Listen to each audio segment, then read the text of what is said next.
రాజు అని చెప్తే అదే. మరికొన్ని సిద్ధాంతాలు అంటే మనిషి జీవితాన్ని మించిన సిద్ధాంతాలను తీసుకొచ్చి దానికోసం నువ్వు ఉన్నావు అని చెప్పన్నారు. ఎవరు చెప్తారు? ఉదాహరణకి ఆ సిద్ధాంతం కోసమే నువ్వు ఉన్నావు, లేకపోతే నీకంటే మించిన దానికోసం నువ్వు ఉన్నావు అని చెప్పిన సిద్ధాంతాలు ఎక్కడ? ఉదాహరణకి ఏం చెప్తారు మీరు? అమ్మా,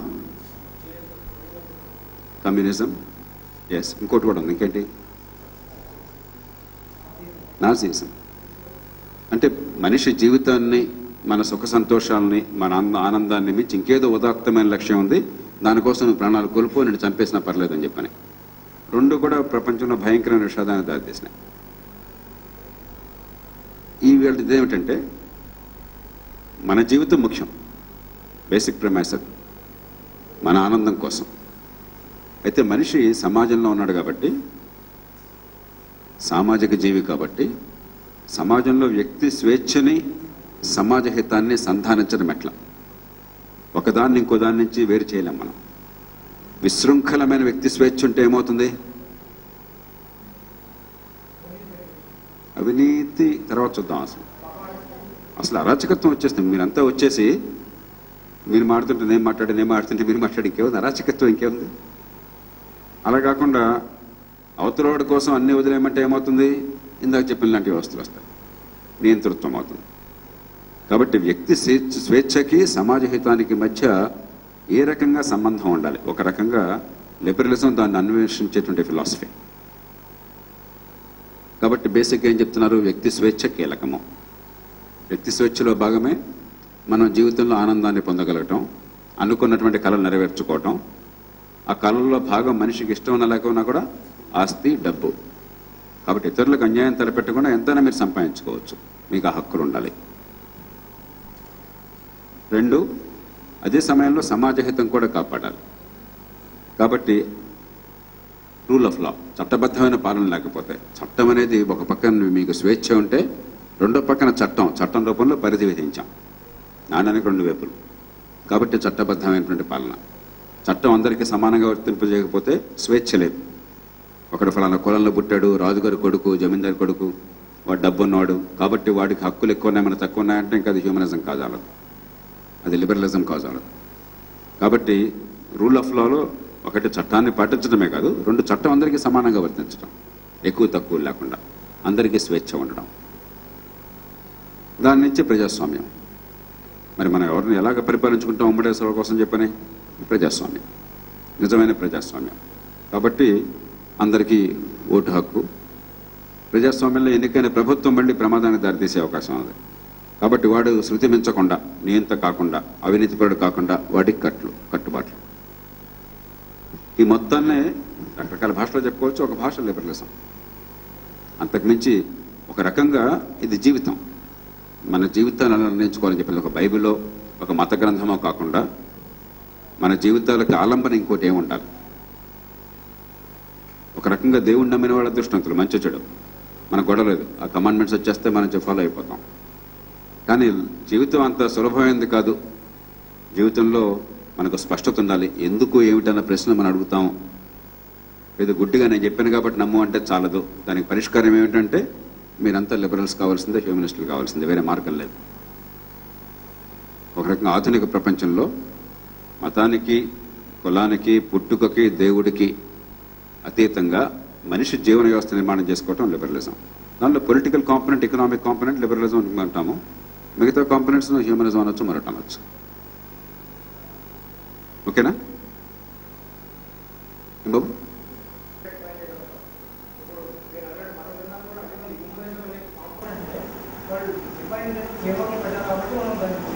డిఫైన్ చేయాల అంతే. మేము ఆలోచించబాక మేము చెప్పేసాం, ఫాలో అవ్వన్నారు అంతే. ఎక్కడ డిఫైన్ చేశారు? అదొకే. ఇప్పుడు మనిషిని ఒక గిరి దాటకుండా ఉంచడానికి 3 పద్ధతులు ఉన్నాయి. ఒకటి మతం. బహుశా ప్రపంచంలో అతి ఎక్కువ మంది ఫాలో అయ్యేది అదే, ముఖ్యంగా మనలాంటి దేశాల్లో. భారతదేశంలో మతం ప్రభావం ఇప్పటికి కూడా చాలా గణనీయంగా ఉంది. 2 సమాజం. మన కుటుంబం ఉందనుకోండి, ఇక్కడ మతంతో సంబంధం లేదు. దాన్ని మతంతో కొంత కలిపినా కూడా, తల్లిదండ్రులు పూజించము, శ్రావణుడు వగైరా అని చెప్పినా కూడా మతానికి అతీతంగా సామాజిక సంస్థల నిర్మాణం, కుటుంబము, పెద్దల్ని గౌరవించటము వగైరా వగైరా మనకి బోల్డెన్ విలువలు ఉన్నాయి. మూడోది రాజ్యం, చట్టము, మంది హితం కోసం చెప్పని మనం ఎలాంటి ఏర్పాట్లు చేసుకుంటామని చెప్పాను. ఈ మూటికి విలువ ఉన్నది. కానీ మతానికి ఒక స్థాయి దాటాక దానికి సమస్యలు 2 రకాలైన ఉన్నాయి. ఒకటి, అసలు దేవుడు ఉన్నాడా లేడా అన్న సందేహం మనిషికి కలగకుండా ఉండదు. ఆ సందేహం కలగని మనిషి లేడు. ఇది దైవదూతలుగా చెప్పుకుంటున్న వాళ్ళతో సహా. ఎందుకంటే అది మనం ఒకళ్ళ మనస్థితిని బట్టి చెప్పుకుందాం. కృత్రిమంగా సృష్టించుకున్నాం దేవుడిని అనొచ్చు, మరికొంతమంది నిజంగా దేవుడే ఉన్నాడు అనొచ్చు. ఆ చర్చకి అంతం లేదు. రెండో సమస్య ఏమైంది, మతం మనుషుల్లో కొంత క్రమశిక్షణ పెట్టినా కూడా ద్వేషాన్ని కూడా నింపింది. బై డెఫినేషన్ ఏమైంది, నా మతం వేరు, వాడి మతం వేరు. వాడి మతం వాడిని చంపవలసిందే, నీ దేవుడు కాడన్న వాడిని, లేకపోతే దాన్ని తిరస్కరించవలసిందే. వాడు కూడా అది చెప్తాడు అవతవాడు. మళ్ళీ మతం లోపల బాబాలు ఒక్కో బాబా ఇంకో బాబాని వచ్చి చెప్తాడు. కాబట్టి ఏమవుతుందంటే మీకు అది ఒక ఆలంబన కాల, అది ఆర్బిటరీ. అట్లాగే సమాజం ఖచ్చితంగా అవసరం. సామాజిక కట్టుబాట్లు చాలా బలమైనవి, సమాజానికి పనికొచ్చే కూడా. మన దేశంలో ఇవాళ చట్టాన్ని పాటిస్తున్నాము, మనకి పెద్దగా నేరాలు లేవు అంటే చట్టం వల్ల కాదు, కోర్టుల వల్ల కాదు, పోలీసుల వల్ల కాదు. సామాజిక కట్టుబాట్లు చాలా బలమైనవి. కాబట్టి మనం తప్పు చేస్తే పక్కళ్ళు ఏమనుకుంటారో, నా కుటుంబం ఏమనుకుంటుందో, పెద్దలు ఏమనుకుంటారో అన్నటువంటిది ఆ భీతి, ఆ పీర్ ప్రెషర్ మన కట్టేస్తుంది. మంచిది అది, కానీ అది చాలదు. ముఖ్యంగా నగరీకరణ వస్తున్నప్పుడు అది చాలదు. కాబట్టి ఒక సిద్ధాంతానికి ఆలంబనగా చేసుకుని ఒక హేతుబద్ధమైన వాదంతో, ఒక రేషనల్ ప్రిన్సిపల్తో మనం నిర్మాణం చేసుకోవాలంటే లిబరలిజం కావాలి. చేత ఒకదాన్ని ఇంకోదానికి విరోధంగా భావించక్కర్లా. కానీ మతం కేవలం నేను చెప్పాను, నువ్వు నోరు మూసుకో అని చెప్పాను, అది చాలు. నేను ఇష్టం వచ్చింది నమ్మే హక్కు ఉందా లేదా అనుకున్న తర్వాత దాన్ని కూడా మనం వదిలేయవలసిందే. లేకపోతే మనం మళ్ళీ ఛాందసంగా నేను దేవుడిని నేను నమ్మను, నువ్వు నమ్మడానికి వెళ్ళలేదు కాబట్టి నేను నిషేధిస్తున్నానని చెప్పంటే వాడికి మనకి తేడా ఉండదు. ఒకటి. అదే సమయంలో కొంతమంది వాదన చేస్తోంది, ఉదాహరణకి ఎవల్యూషనరీ బయాలజిస్ట్ కొంతమంది ఉన్నారు. What's his name Padma, the God delusion, Richard Dawkins. ఆయన చెప్పేది మీ వాదనే. అసలు మతాన్ని మనం వేరే చూస్తున్నాం, దానికి కొంచెం గౌరవం ఇస్తున్నాం, నెత్తమే పెట్టుకుంటున్నాం, అక్కర్లేదు, వాళ్ళంతా పచ్చి దొంగలు, మిగతా వాళ్ళని ఏ రకంగా చూస్తాం వాళ్ళు కూడా ఆ రకంగానే చూడాలి, మన మత సంబంధమైన నమ్మకాలు అని చెప్పనగానే సరే అది మత విశ్వాసం కదా వదిలేస్తున్నాం, కానీ you must question that belief, you must argue, they have an obligation to prove to you, and they cannot prove, they must shut up అని ఆయన వాదన. బహుశా ఇంకో 100 ఏళ్ళ తర్వాత అది వస్తుందేమో. ఈవేళ మాత్రం ఆ నొప్పక ఉంది కదా మనకి, నొప్పించక తానవ్వక అలా ఉండడమే మంచిది. కాకపోతే ఆ మతం కనుక ఇతరుల మీద ద్వేషాన్ని ప్రకోపించి చేస్తే ఖచ్చితంగా వ్యతిరేకించాలి. ఉదాహరణకి మన సుబ్రహ్మణ్య స్వామి ఈ మధ్య ఒక ఆర్టికల్ రాశాడు, నేను ఈవేళ విన్నాను. నేను బాంబేలో మింట్ పత్రికలో కాబట్టి, మింటో లేకపోతే డిఎన్ఓ నాకు తెలియదు, ముస్లింలందరూ కూడా భారతదేశంలో స్థానం లేదు, ఒకవేళ ఉండాలనుకున్నట్టయితే వాళ్ళు మేము భారతీయులను ప్రకటించుకోవాలి, హైందవ సంస్కృతికి మేము కట్టుబడినామని చెప్పుకోవాలి వాళ్ళు, లేకపోతే వాళ్ళు ఓటు హక్కు తీసి పారేయాలి, వాళ్ళు ఉండడానికి వెళ్ళేది ఏదో రాశాడు. మరి ఆయన అంత విద్యావంతుడు ఎట్లాగో ఎలా రాశాడు నాకు అర్థం కావట్లేదు.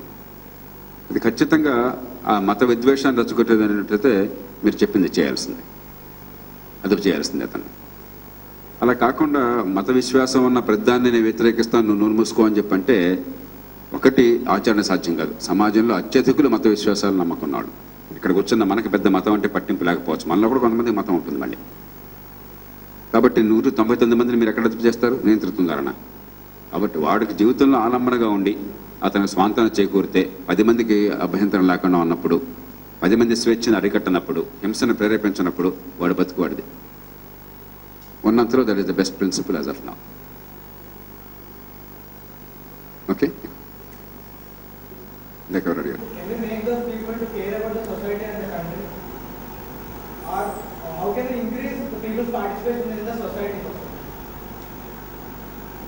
There are two ways of addressing this problem. One is giving moral lectures to them, that the community is more important than the individual, that you are being very selfish, etc. Frankly, I don't think it will work.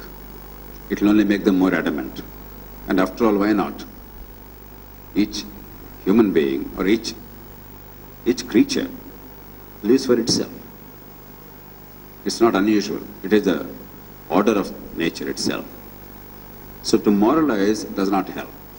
The other is that one cannot exist without the other.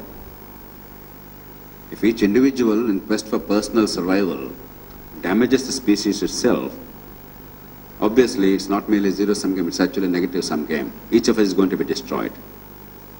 If each of us, in our quest for happiness and survival, damages other people's lives, obviously the collective impact of the rest of humanity on you is far greater than your impact on others.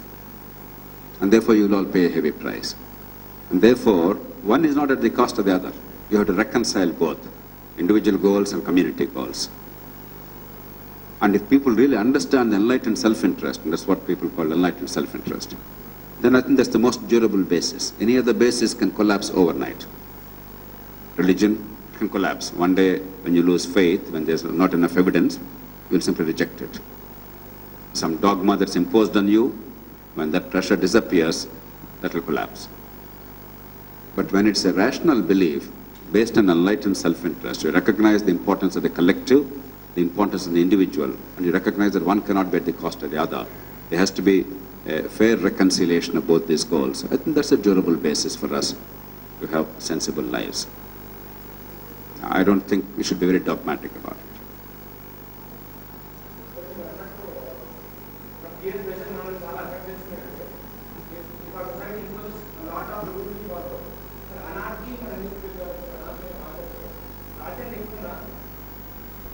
Because it's not sufficient. It's a necessary condition, peer pressure, but it's not sufficient. It's also sometimes damaging. Not all peer pressure, not all societal institutions are right. For instance, what is the traditional belief? That women have no role. Their only purpose in India, for instance, is to worship the husband, even if he's a crook. Right? That's what they were taught. That's not what you want to build your life on, your society on. So some of it could be radically wrong. Just because it's a very strong social institution, it's not right. It's actually impinging on personal liberty and social harmony both. And second, it's not sufficient. In the ultimate analysis, what is state about? In fact, this question is more fundamental than it appears. Plato, 2,500 years ago, he believed that if philosophers are kings, and if kings are philosophers, then there is no need for laws. After all, the philosopher knows what is best. That is the ultimate peer pressure. And the philosopher will tell you what to do. But Plato himself wrote a far more important book later on, at the fag end of his life. It's called The Laws. Because by that time, Plato realized that a philosopher may not become a king. And even if he becomes a king, he may not remain a philosopher. Because power has a way of destroying you. And even if you remain a philosopher, you may not be able to control the whole society. How millions of people behave, a single individual, however moral and powerful he is, may not be able to really impact. And therefore, it's better to have a system of laws and checks and balances. So ultimately, the law cannot be the first point of attack in controlling an individual's behavior. That will be a tyrannical society. But the law has to be the last bastion. In order to protect society, the law has to be the last bastion, because the ultimate power is the power of danda, the power of coercion. And that's why the state has sovereignty, which by definition means that it has greater physical coercive power than any other organization. Otherwise, there is no state. If somebody else has more power, if ISI has more power than the government of Pakistan, there is no Pakistan state. When you say failed state, that's what it means. It's not merely anarchy. That there is no ultimate coercive authority with legitimacy in the country. Therefore, there's a failed state. A mafia can behave like a state, ISI can behave like state, or anarchy rules. That's what a failed state is. So there has to be this sanction, but that cannot be the first point of departure. If for everything you say that I'll go and kill you or exterminate you, that's what really some of the religious laws are. Sharia, for instance, the minutest deviation, I simply hang you or stone you to death. Nobody seriously believes that's the right thing today. At one stage, maybe that would have been